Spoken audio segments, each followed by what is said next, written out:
You know what we're going to need is the New York Times acknowledgement, like land acknowledgements. Oh, we acknowledge that this data was stolen from the New York Times. We don't need more acknowledgements. How many footnotes are they going to have on your every GPT query? I like the truth economy, by the way. I'm going to use that. I'm writing it down.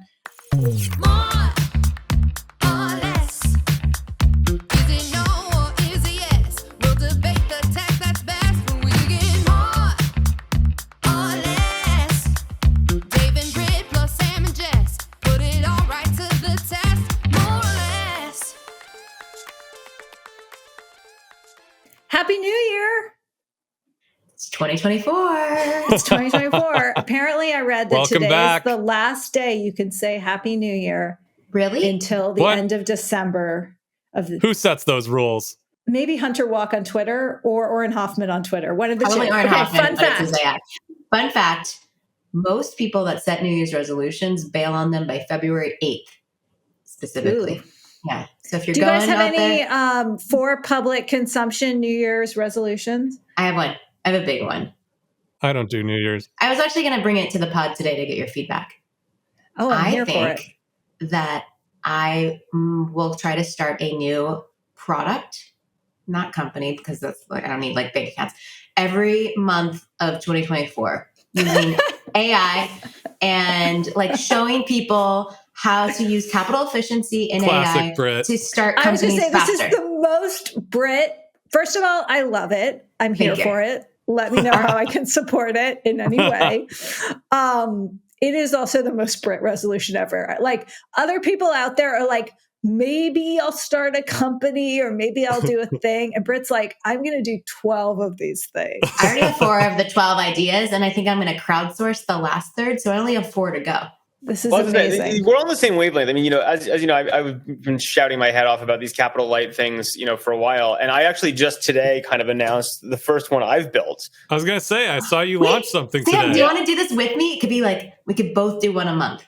Yeah, well, I'm not trying to do one a month, but I'm definitely going to do more than one. Come on, Sam, you're a marathoner. It's Jan 10th. I'm already 1 in. So Call List, my spite store of Calendly, has launched. And it's going very software, well. Spite apps. Explain what that means. Well, the spite store is Larry David from the, from Everything. He starts a coffee shop next to a coffee shop. Because he's mad at the coffee shop. And, my Calendly, I don't like Calendly. My tagline on it is, why would you live your life FIFO?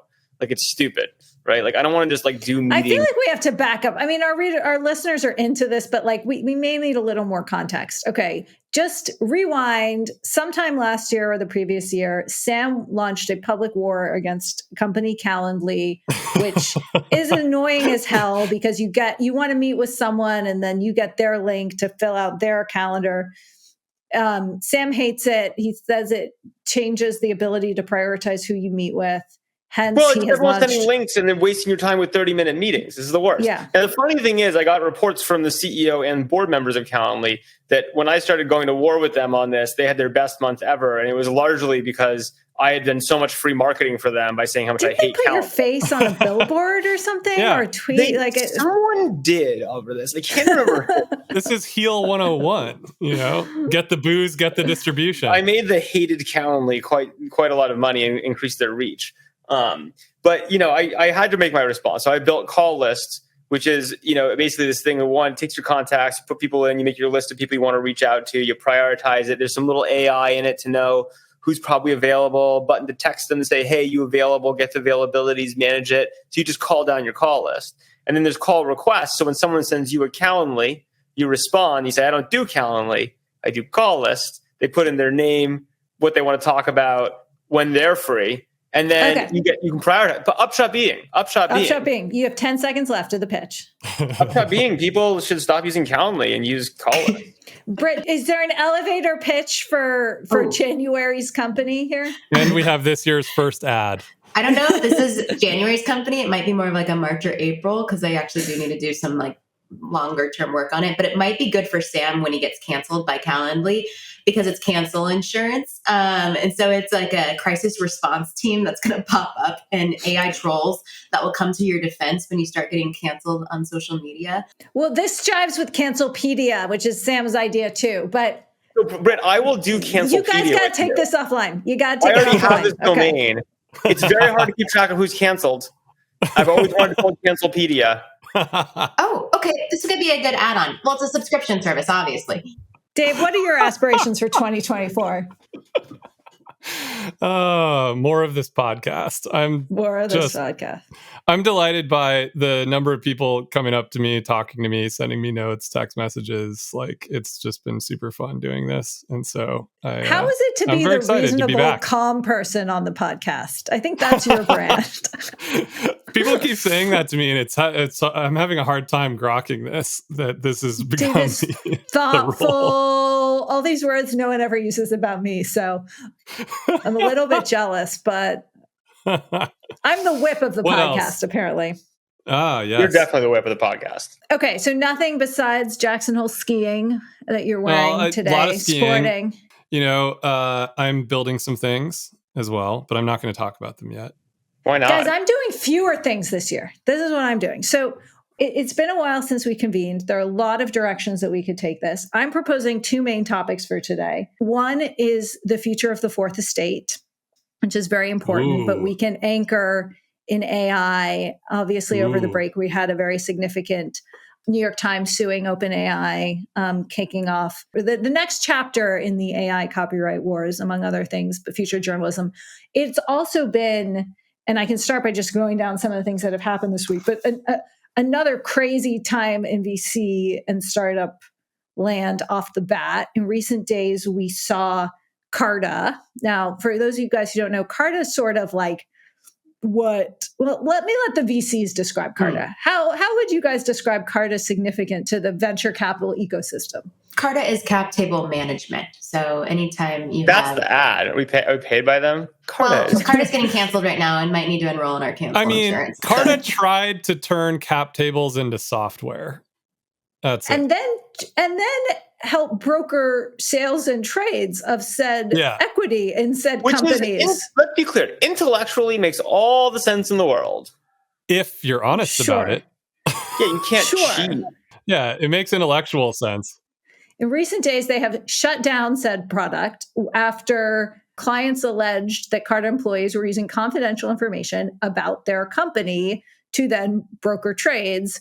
Carta, one of many companies like, there were a few bad things that happened, but we've moved on from them. AKA, I have never seen on the crisis response side a company shut down a product so quickly. So, because it's not an important product to them. I mean, look, right now, it could be. It could be in the future. I mean, Carta built this business charging people an incredible amount of money. It's so expensive. And this is literally cap table management. Like, Sam Lessin has this many shares. Brit Morin has this many shares. That's cap table management? Yeah, but they also have, for those of us that run venture funds or invest, they also have portfolio management for those venture funds and various other products that relate to that. So... Well, and you can really easily, switch company to company. So if you do have, even if you're on multiple boards or, multiple companies, it's really easy to see everything at a glance and kind of pick your equity holding positions across them. Yeah, look, I mean, again, everyone uses it because it's reasonable software and it is actually a really annoying problem. Like, I still have shares in companies on paper somewhere that I can't find from pre-Carta days. And dealing with lawyers is really expensive, dealing with a lot of stuff. So it's like, reasonable. They charge a ton for it. There are a bunch of alternatives that are cheaper that people have launched over time, but they kind of are the industry standard people just overpay for. Good business. The idea that once you know and have the index of who owns what everywhere, that you should start making markets and trading is very obvious. It's a good idea. Like, obviously, but it's a delicate subject, obviously, if you're both the trusted custodian of the data and also want to build a marketplace. Ironically, this is very much like crypto, actually. There's this whole thing about crypto, who's your custodian, right? Versus where's the trading platform and what happens if non-custodial trading platforms are trading. It's all similar concepts. And the irony is of all of this is that everyone has said for a long time that crypto is the answer for this. And it is intellectually. It's decentralized. You don't have to trust it's trustless. Like, it's a great answer intellectually for managing exactly these types of things. Like, stock certificates are basically NFTs. But it is funny. I mean, Carta basically, I think you have to shut it down because you have a good enterprise business. You went for the triple Lindy backflip, which would have made you a very powerful, awesome company, and you missed but it isn't actually an important business line today. So you have to just like shut it down. They're going to wait 2 to 3 years until everyone forgets, and then they'll do it again. This is not over. They're just going to wait 2 to 3 years. So my question right, for you guys is like, so when Carta was having these problems, I was thinking it was around this time last year that we saw SVB kneecaps taken down by a combination of mismanagement and the kind of overall macro venture market, right, being down.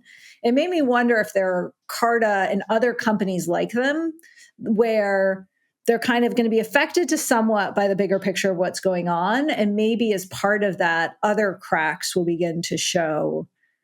But then I couldn't think of like 6 other companies that fell into this camp. So I don't know. What do you guys think? Like, is AngelList still around? Like, what do they do? Yeah.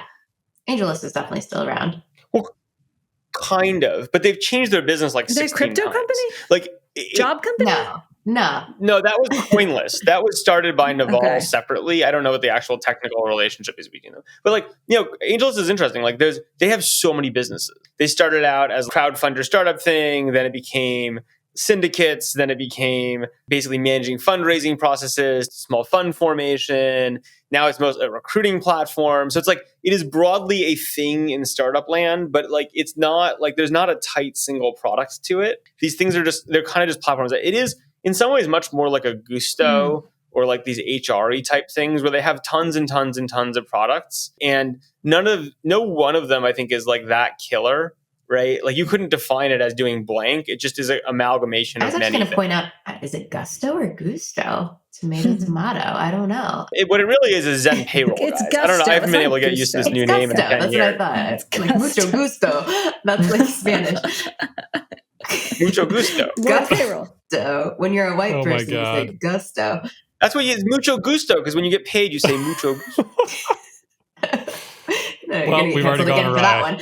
That company. All I know about that company is they're obsessed with socks. My question.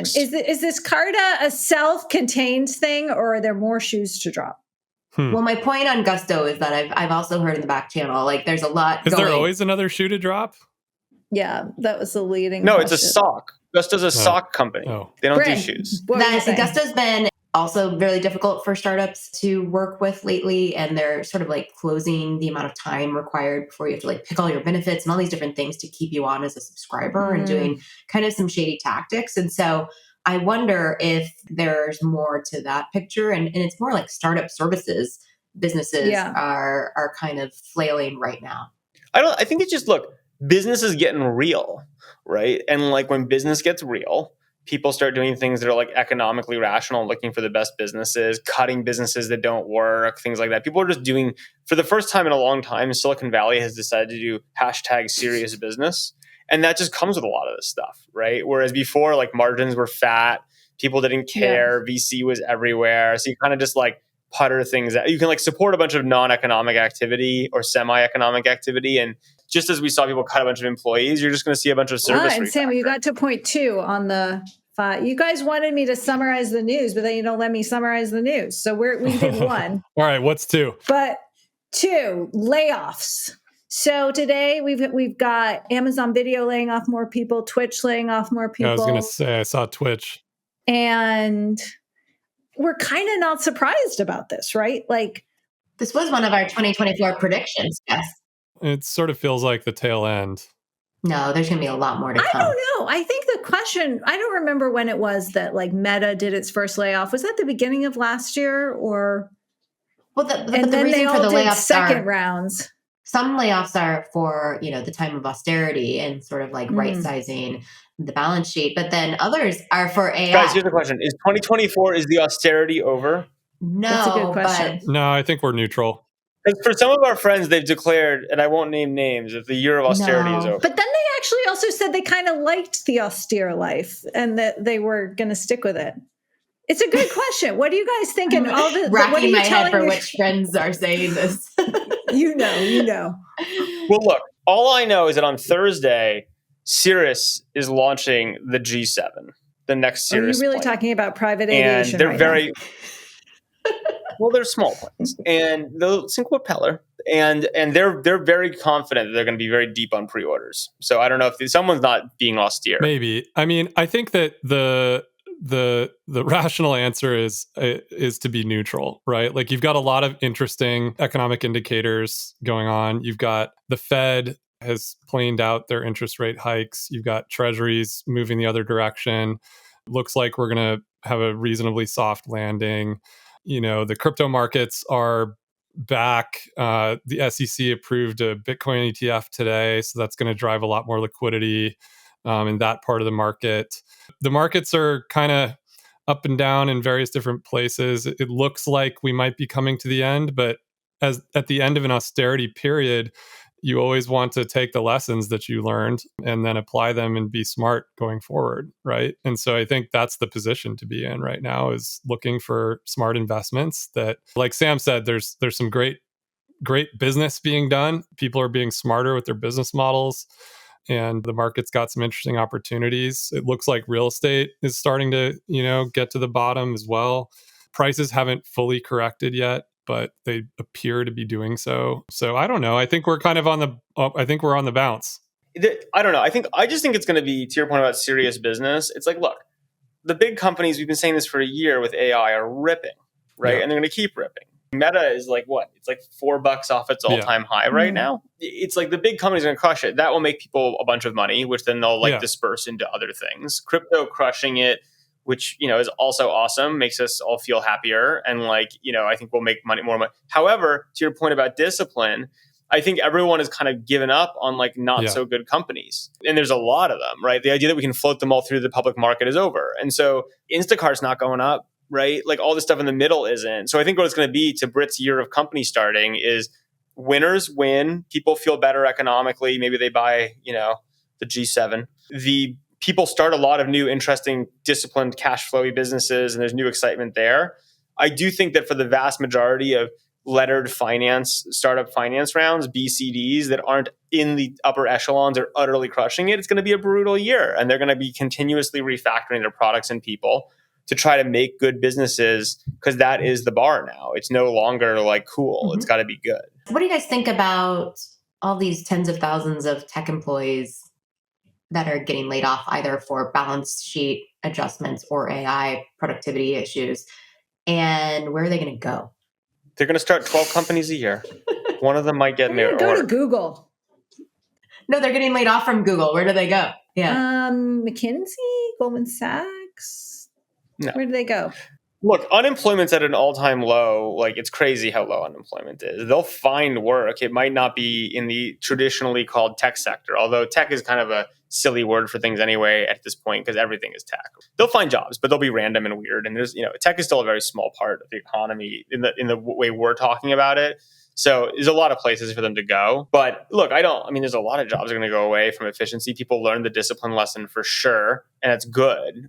And then just a lot of companies are going to get eviscerated. So I agree with everything you guys are saying. And it's sort of in the framework of the macro and interest rates and how easy money is, and we won't be able to float all boats. But at the same time, we have a tidal wave of consumer behavior changing, AI changing. It also just seems like the categories of companies that kind of can be winners and what kind of businesses are really viable or have potential going forward is also shifting too, or no, right? How much is this going to be a cycle that's totally dependent on what the Fed is going to do? Or we also, coupled with that, seeing other shifts and changes, maybe because of AI or other technologies, that's going to leave a lot of carnage? Well, my view is that the reality is we know what isn't going to work, which is a ton of things out there. That's where the carnage is. It's kind of the marginally good, not great businesses across the spectrum that never really economically. But do you think there are categories, Sam, that aren't viable anymore that were 12 months ago? SaaS. SaaS. I just think SaaS is a good, and it's not that SaaS isn't viable at all. SaaS is a viable business model, but matching it to the valuations and expectations of the last cycle. One on that front, we haven't published yet, but will by the time everyone listens to this pod, a story about cybersecurity startups. And actually, when I heard the pitch, I was like, wait a second, cyber is so hot. All these hacks are on the rise. Why are these companies kind of struggling?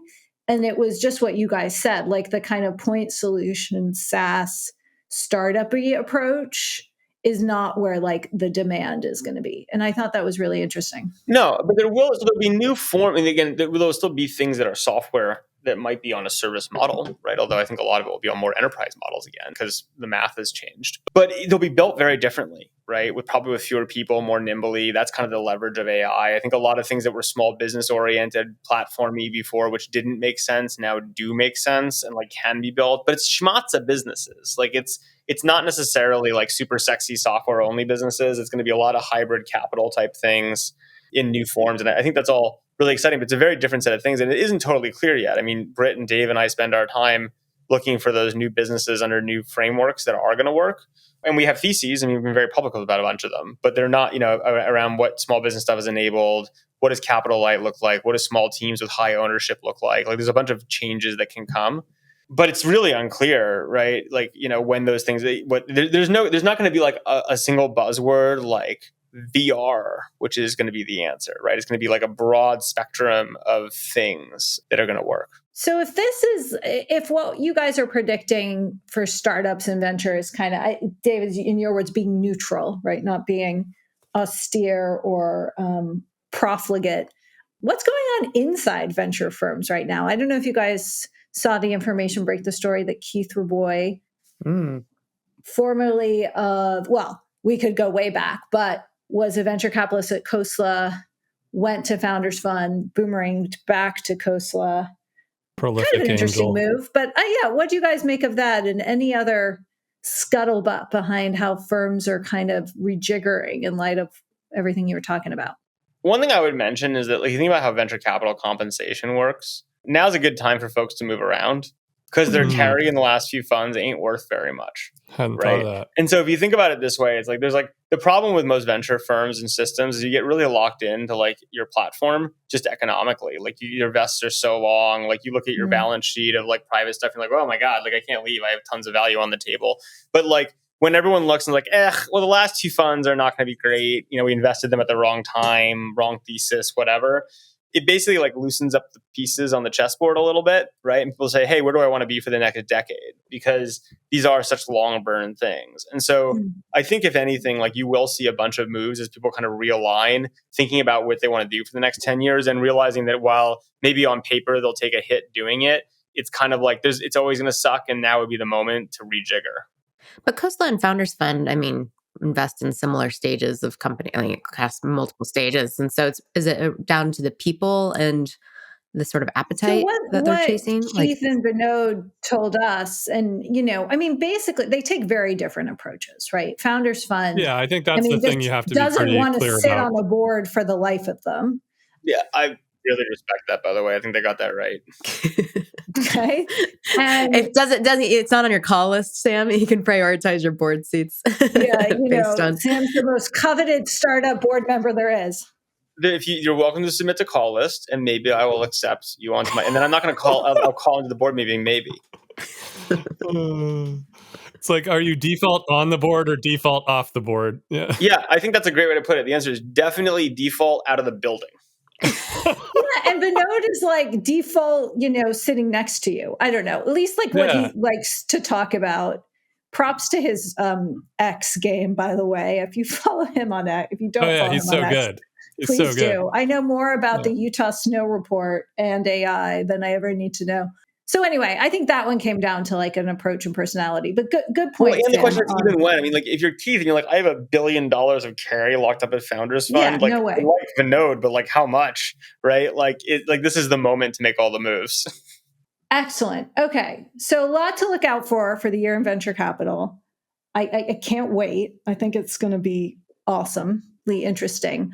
Will you guys, we have to talk about news in OpenAI and the New York Times. We know we're going a little bit backwards here, and every listener has probably seen the lawsuit that dropped over the holidays. But to recap, the Times is suing OpenAI for copyright infringement for training GPT, whatever we're on, and all of them on its data. And so there are a couple of different arguments. Some are basically that copyrighted material is not protected under fair use for training AI algorithms. They're also arguing and provided evidence for what's called regurgitation, but actually ChatGPT sort of spitting back out large paragraphs, word by word, of New York Times articles. So the Times love this big lawsuit. It's interesting because, it's going to be hard for GPT to be made the president of Harvard if it's regurgitating like that. Yes, these things are all connected, Sam, and thank you for bringing us back to Harvard. We thank you for that. But in the context, obviously, many other publishers have gone the route of striking business partnerships with the LLMs instead. Axel Springer, which owns Business Insider and Politico, have done that. So remember when they did that with Google? That worked out real well for them. Yeah. Do not rain on the opinion column I'm writing next week. So every content company that tried to strike a deal with Brit and Co. over the years. I have a draft on my screen that begins, I'll tease it here, with me sitting and watching Rupert Murdoch unveil the Daily. Do you guys remember this? Oh, yeah. Of course. We've been down this path. I'll let that hang as a teaser. Okay, but anyway, so this big lawsuit dropped. Media people like myself cheer it. Every technologist basically laughs at it, right? Basically says there's just no way that training this is publicly, the information's out there. It's not public. I know it's not public, Sam, but it's on the internet. If you read it, it would be in your head. It's completely fair use. I got to say that OpenAI in its response said this regurgitation was a bug. Okay. You can have bugs that do illegal things. You still need to fix them. Yeah. But anyway, there we go. It is a very fascinating moment. Our friend Roger Lynch, CEO of Condé Nast, is testifying in DC about this. And publishers like Condé Nast, in addition to the Times, are really going to make a push to argue this is not fair use, right? And I'm no expert on the law. I've read a lot of smart arguments of why it is fair use in my bones. I believe that it shouldn't be allowed under the law, and maybe the law needs to change. But the courts will kind of hammer this out. I'm kind of curious what do you guys make of this? I know we've been in a lot of discussions with a lot of passionate back and forth, but I think it's a total mess as someone who's spread across media and tech. And like I was saying before, the number of times any of the major platforms tried to work with content creators and journalists and publications on licensing content and all these different things, it's a total disaster. So even if that is the answer, it's not going to work. And then to put a finer point on it, Brit, those organizations aren't in business, right? BuzzFeed News went full on for social. But like Facebook tried to do Facebook News for so many years, and like all of these different business models, whether it's MSNBC or Facebook or Google News or Apple News or whatever it is, that's promising publishers, we're going to monetize your content. We'll even do an annual contract with a minimum guarantee, all these different things. We're going to bring you distribution. Like I've heard every story. Never works. And it doesn't really work for the publisher either. They can never get enough critical mass to make that work. And so whether or not, the fair use thing is interesting, but like I just don't see a world where publishers are opting in, especially for the dollar amounts that are being floated out there right now, for their content to actually be in these systems. Like 1 to 5 million is what OpenAI is offering. Can I try to break this down on 3 levels? Yes. Go for it. Level 1. And this is, I think, the problem that technologists and people get into. Level 1 is you say about a new technology, well, how does this work in the real world? And therefore, how should it work digitally? And how do we map the real world principles digitally? And so the best example of this is, which I actually firmly believe, is this whole idea, well, I read it, and since I can read it and I have the right to remember it and I have the right to say it again, that's the same thing as a service reading it and then, moving it around the content. I have a lot of sympathy for this, by the way, as like an intellectual framework. But if you think about it, like Europe's GDPR, the right to be forgotten, is comical on this basis, because it's basically going to Jessica and saying, Jessica, I know that you saw me have 6 beers last night, but I'm going to need you to forget that. And you need to forget it legally. It doesn't make any sense. So layer 1 is intellectual thing where technologists have a lot of comfort, but it's not how the law works. Layer 2 is like effectively how the law actually is written today. And if you think about it, I'm going to do my thing for this. We have 52 podcasts. I'm going to mention banning TikTok 52 times this year. There's a lot of things that from a purely legal perspective, you say, okay, how is the law written as code? And as a technologist, does this violate the code as written? And like that's where you get into this whole thing. Say intellectually, of course we should ban TikTok. Practically, it's hard to see how. Or like intellectually, like under the law, fair use looks like this, therefore it should be fine. It's just, then there's one level over that, which is like the technology is different and evolving quickly from both what the physical world looks like and how humans work and what the law written is. You go to principles-based thing, which is you say like, look, this is new. This challenges the ecosystems that we care about. Laws exist to reinforce our societies and ecosystems. How should this work and how does the law need to evolve to accommodate it? That's where obviously you ban TikTok. That's where obviously like this argument that like you can take all of someone's content, mix it around in a mixer, pull it back out through an LLM and claim that it's not stealing, like clearly doesn't pass the sniff test. So you understand where these breakdowns come from, where people try to understand like they're arguing across multiple dimensions of what is right. The problem is then what actually plays out, right? Which it takes a decade, right? It's super hard to evolve the law. There's a ton of lobbying involved. And the reality is at 40, I'd say the sad reality is this is going to come down a lot to lobbying and power and not about what's right. And that's the real liability here, like with these things, is like the Times, can play a 10-year game on this. OpenAI will play a 10-year game on this. I fear that the technology industry's lobbyists are far stronger than anything else out there. And like the upshot is this is unfortunately going to be a power game, not a what's right game. Absolutely. I was on an email chain this morning with someone last time I spoke to this person was as a reporter covering YouTube at the Wall Street Journal when Viacom was suing YouTube. And now this person is again involved in these issues now. And it had me look back over what happened there, which was a settlement. And, you can't the news industry is so diminished in terms of its power, right? I mean, I was even thinking like you used to have Rupert Murdoch sort of show up on Capitol Hill and rattle some cages. And it's like, Rupert, I don't know where you are, but get down there. Instead, Fox is building a blockchain-based way to track its IP across LLMs. I wish them all the luck in the world. It's hard. Where's the VR angle? That's successful, but yeah, Dave, what's your take on this? I guess like when it was all going down, the thing that I kept looking at is that if you look at the exhibits in the lawsuit, the NYT's IP is also apparently weighted dramatically higher in the models. And this has been somewhat disputed. I'm not totally sure what the factual thing is here, but let's just say that they are. And that, to me, proves without a shadow of a doubt that even in this world of AI, you still need quality journalism in order to improve the quality of the models. And so with that, we can debate about like what society should be like and whether there should be a fourth estate and all these kinds of things. But like the brass tacks is that today we have models which are being improved by this IP that was invested in fair and square, and created a high quality set of text data with this very specific voice that has been hard fought and won over the many years. And you can agree with it ideologically or not, but there's real investment going into creating this IP.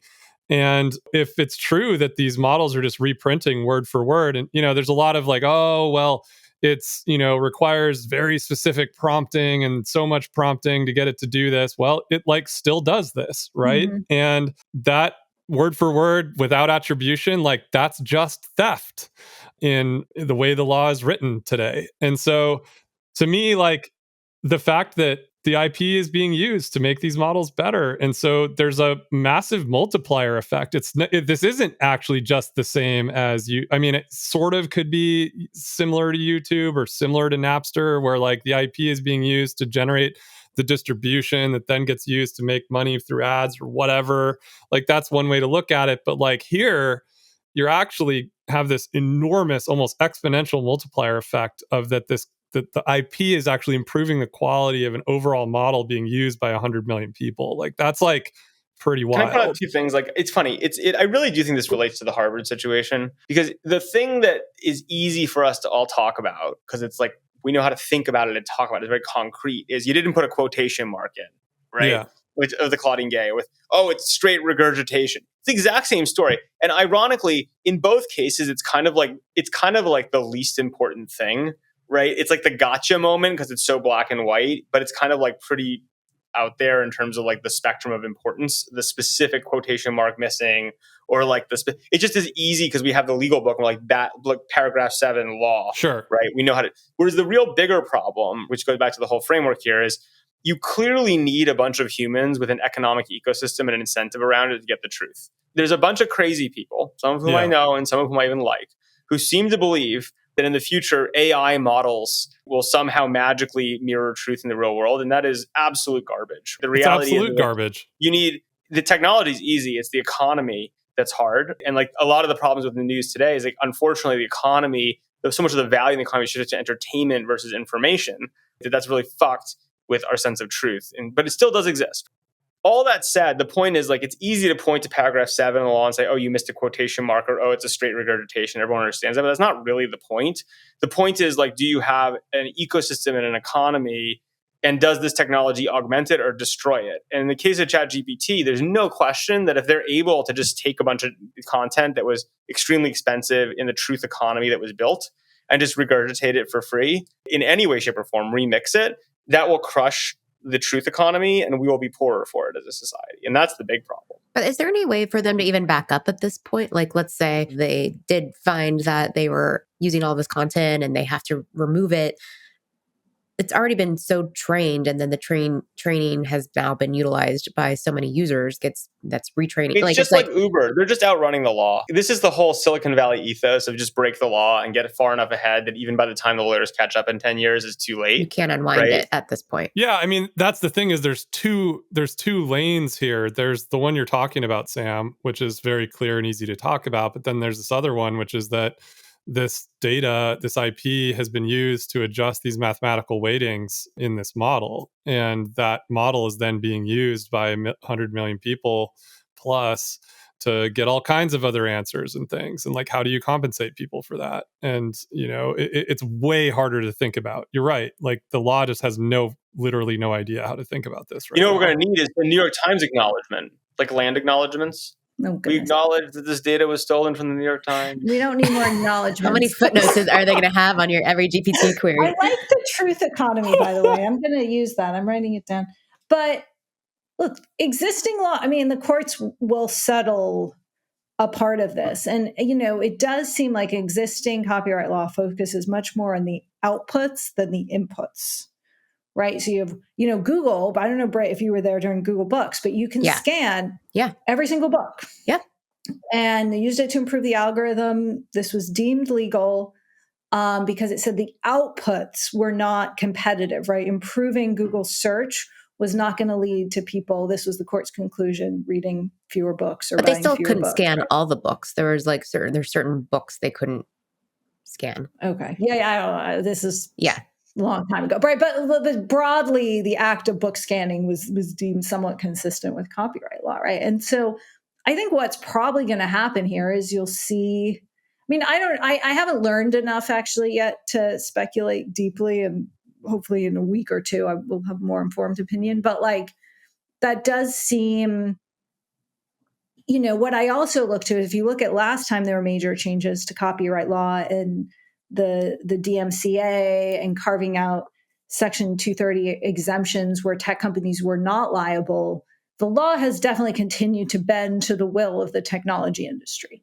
And so to Sam's point, I think there's no reason to think that will be different. And then, you know, just to kind of, I don't know, as we sort of wrap things up, right? Like I have a friend and someone I deeply admire who I probably see every few years who's deep in the newspaper business, and saw him this week. And he said to me, he said, Jessica, it's time to stop trying to save the business model of journalism and to explain to society what happens in 2030 when it doesn't exist. And, you know, to society stop. Won't care. What's Sam? I said, unfortunately, society will not care.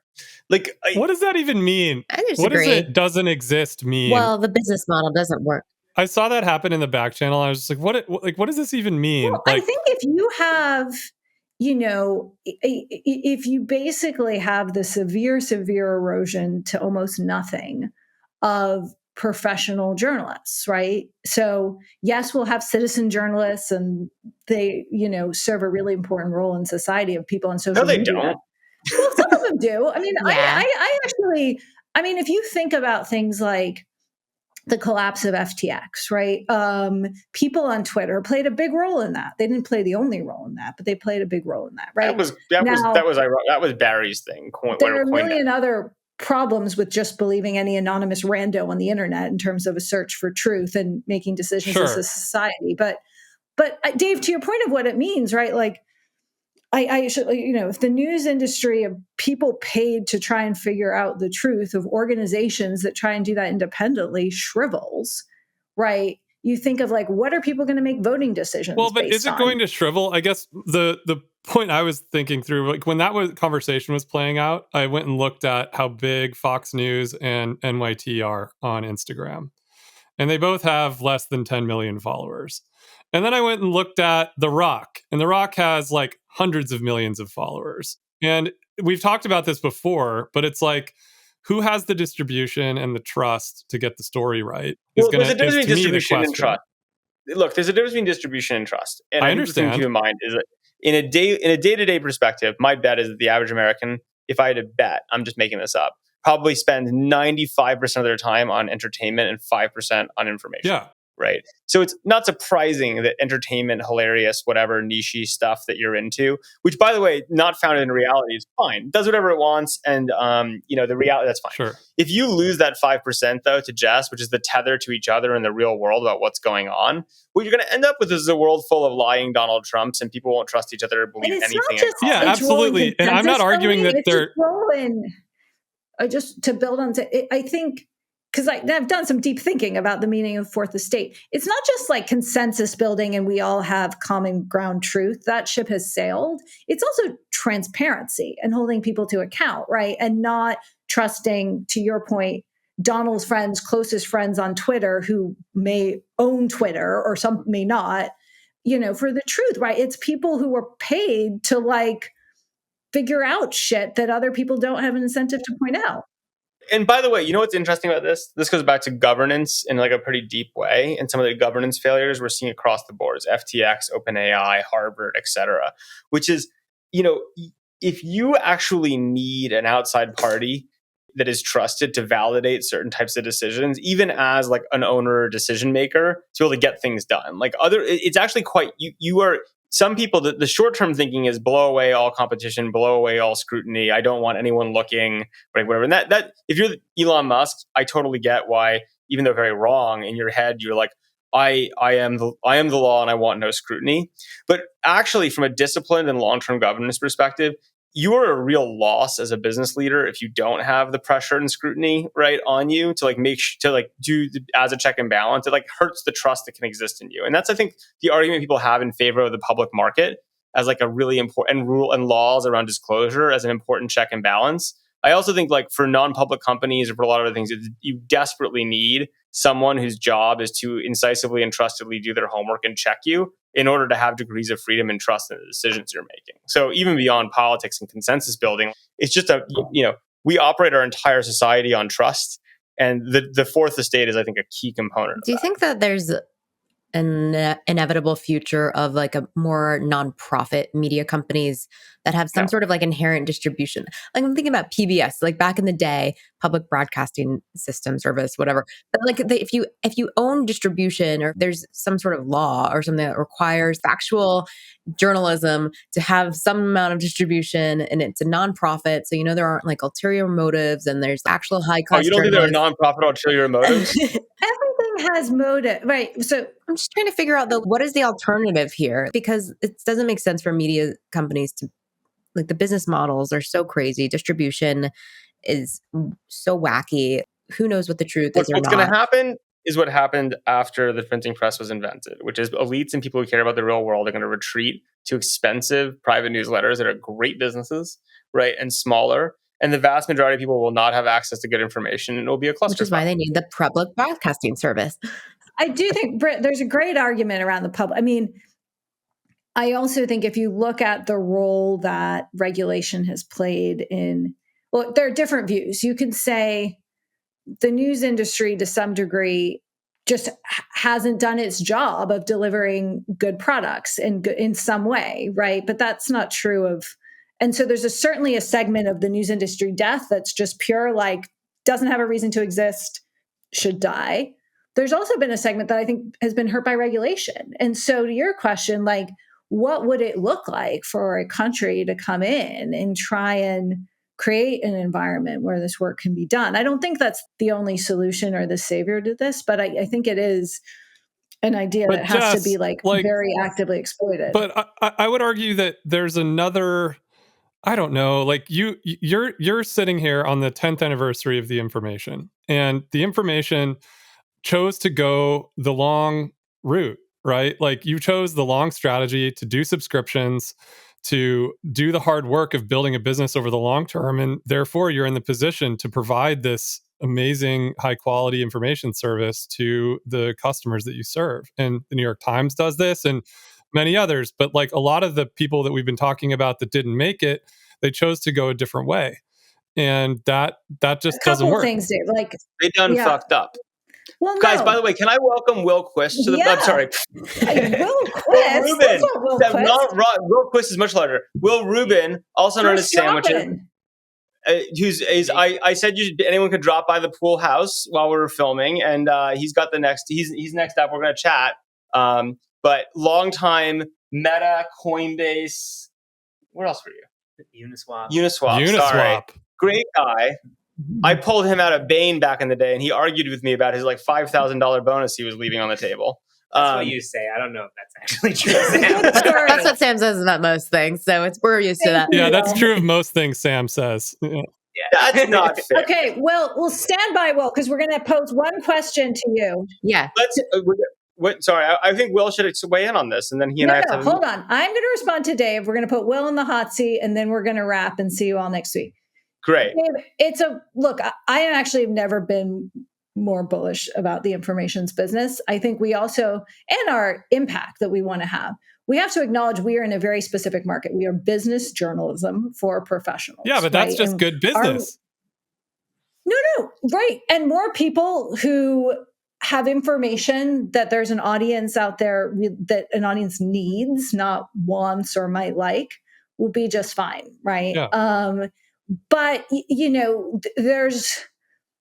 there's a broad landscape out there that sort of doesn't, I think, more fits into the model than most people realize, but not everything.